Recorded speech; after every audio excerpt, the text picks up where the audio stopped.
नमस्कार मंडळी, माझ्या कोकणची झुळूक यूट्यूब चॅनलवर आपलं पुन्हा एकदा स्वागत आहे. आणि आज मी आलो आहे दोडामार्ग तालुक्यातील अतिशय निसर्गरम्य असं हे भेकुर्ली गाव. तर माझ्या यूट्यूब चॅनलच्या माध्यमातून तुम्ही भेकुर्ली गावाचं नैसर्गिक सौंदर्य पाहू शकताय. तर माझा चॅनल तुम्हाला आवडल्यास नक्की लाईक करा, शेअर करा, सबस्क्राईब करा आणि बेल आयकॉनला क्लिक करा. धन्यवाद. तर मित्रांनो, निसर्गाच्या सानिध्यात बसलेलं हे भेकुर्ली गाव. तर तुम्ही तळ कोकणात आलात तर दोडामार्ग तालुका असा आहे की ज्या तालुक्याला तिन्ही राज्याच्या सीमा लाभलेल्या आहेत, महाराष्ट्र, कर्नाटक आणि गोवा.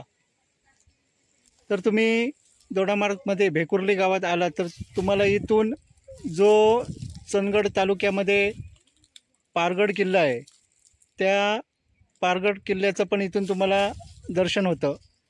माझ्या पाठीमागे तुम्ही पाहू शकता, इथून जे पारगडचं साधारण इथून जर तुम्ही बघितला स्पष्ट तर तुम्हाला रस्ता पण दिसतोय. आणि जो पारगड किल्ला, जिथे आपला तानाजी मालुसरेंचा मुलगा रायबा हा त्या किल्ल्याचा किल्लेदार होता, तर ते पारगड किल्ल्याचं इथून सुंदर असं दर्शन होतं. जर तुम्ही दोडामार्गमध्ये आलात तर या निसर्गरम्य भेकुर्ली गावाला अवश्य भेट द्या.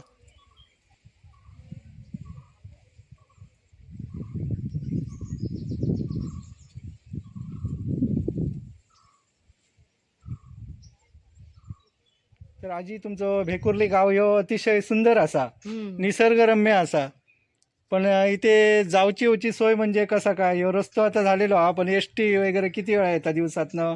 संध्याकाळी येतात, सकाळी जाता. संध्याकाळी वस्ती घेता एसटी आणि तीच एसटी सकाळी जाता. हो, सकाळी जातात. म्हणजे तिकडे सावंतवाडला. एकच एसटी, म्हणजे एकच दिवसातनं एकच फेरी तिची होता. हो, म्हणजे एकदा गेली की सकाळी गेली. हो.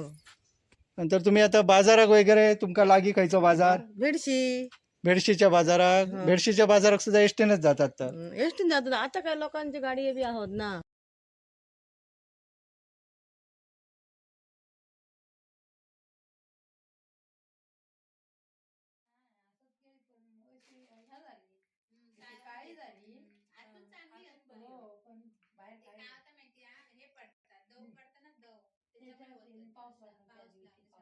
तर मी भेकुर्ली गावात आलो आहे आणि या काकीने आम्हाला इथे केळी आणून ठेवली. ती बघा. ह्या आणि काय आणलं? नको नको, फक्त नको.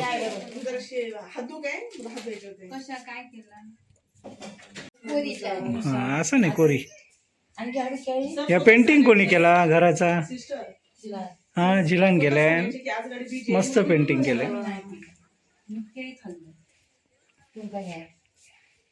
आणि ते भिंती काय बरा रेल्वे इंजिन काढला, रेल्वे डबा ना. तर मित्रांनो, आज मी भेकुर्ली इथे आलेलो आहोत आणि तुम्ही इथे पाहू शकता, ग्रामपंचायतने इथे सुविधा केलेली आहे वॉटर ATMची. तर इथे आपल्याला कॉईन टाकल्यानंतर, 1 रुपयाचा कॉईन टाकल्यानंतर त्या नळाला पाणी येतं.